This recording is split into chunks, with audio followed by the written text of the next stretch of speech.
Felix गियोवानी के बारे में सोचना बंद ही नहीं कर पा रहा था और उसे ये पता था कि अभी वो उस पे जितना अपसेट है वो भी उस पे इतना ही अपसेट होगा।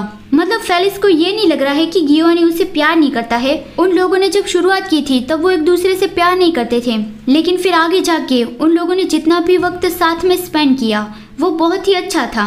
वो गियोवानी के साथ बहुत खुश था। फेलिक्स ने देखा कि लीगांग के घर की लाइट्स ऑन है और उसका दरवाजा भी खुला है, तो वो ये सोच लेता है कि वो लेट नाइट क्लीनिंग कर रहा है या फिर शायद कुछ काम कर रहा होगा।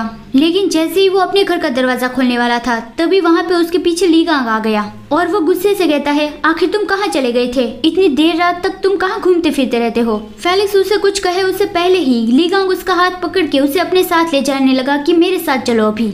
वो उसे अपने घर में ले गया। फेलिक्स पूछ रहा था कि तुम ऐसा क्यों कर रहे हो, मुझे बताओ तो सही कि आखिर चल क्या रहा है। लेकिन उसे दूसरे ही पल पता चल गया, वहाँ पे गियोवानी था और वो फेलिक्स के कोट को ही हक किए हुए बोल रहा था कि मुझे मेरे फेलिक्स की बहुत याद आ रही है, मुझे मेरा फेलिक्स ला के दो। फेलिक्स लीगांग से पूछता है वो यहाँ पे क्या कर रहा है।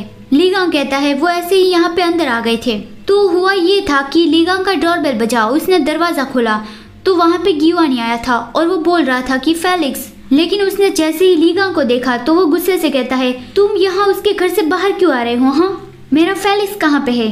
तो अभी लीगांग फेलिक्स को बताता है कि वो ड्रंक हालत में यहाँ पे पहुँच गए थे और वो अपने सही दिमाग में नहीं थे और वो तुम्हें ढूंढ रहे थे। दूसरी ओर तुम हो कि तुम अपना फोन ही नहीं उठा रहे थे, आखिर तुम थे कहाँ पे? तुम्हें कोई आइडिया भी है कि मैं कितना परेशान हो गया था?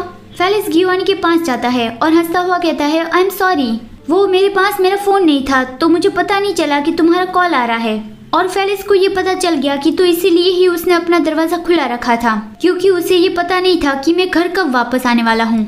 वो गियोवानी को कहने लगा कि गियोवानी उठो, तुम ऐसा क्यों कर रहे हो? हाँ, आखिर तुमने कितना पी है, क्या तुम ठीक तो हो? गियोवानी उसे देखते ही उसे गले लगा लेता है और कहता है वो सारी मेरी ही गलती थी, मैं प्रॉमिस करता हूँ मैं तुम्हारी सारी बात मानूंगा, प्लीज मुझे अबैंडन मत करना, मतलब कि मुझे छोड़ के मत जाना जैसे मेरी फैमिली ने मुझे छोड़ दिया था। और वो यही बात बार बार फेलिक्स को कह रहा था। लीगांग उन दोनों को चुपचाप देख रहा था और उसे शायद समझ में आ गया होगा कि गियोवानी को उससे बहुत ज्यादा डर लगता है कि कोई उसे छोड़ देगा। फेलिक्स गियोवानी को कहता है आखिर किसने तुम्हें अबैंडन करने को कहा? हाँ, ऐसा तो कभी होगा ही नहीं, तो फिर चलो उठो यहाँ से। और वो साय करके लीगांग को कहता है कि लीगांग मुझे लगता है कि मुझे मेरी पीठ पर उसे उठाना पड़ेगा, प्लीज मेरी हेल्प करो। फिर उसने बहुत मुश्किलों से गियोवानी को सुला दिया, लेकिन वो देखता है तो गियोवानी अपनी नींद में रो रहा था। फेलिक्स उसके आंसू वाइप करता है और गियोवानी नींद में बोल रहा था कि आई एम सॉरी। फेलिक्स उसे हक करता है और कहता है नहीं, तुमने कुछ भी गलत नहीं किया है। फिर सुबह जब गियोवानी उठा तब उसके सर में बहुत ज्यादा दर्द हो रहा था। फेलिक्स उसे कहता है तुम्हारे हैंगओवर में मदद मिले मैंने वैसा खाना बनाया है तो जल्दी खा लो और काम के लिए रेडी हो जाओ। गियोवानी कहता है थैंक यू, ये बहुत डिलीशियस लग रहा है। फेलिक्स कहता है सूप अभी बहुत ज्यादा गर्म है तो थोड़ी देर के बाद इसे खाना। गियोवानी कहता है इट्स ऑल राइट, ये नाइस एंड वार्म है। ये सुनकर फेलिक्स उसकी ओर देखने लगा तो गियोवानी पूछता है क्या? फेलिक्स कहता है नहीं कुछ भी नहीं, लगता है कि सच में तुम गर्माहट फील करने लगे हो, ये अच्छी बात है। और मैंने तुम्हारा कॉल पिकअप नहीं किया था इसलिए आई एम सॉरी।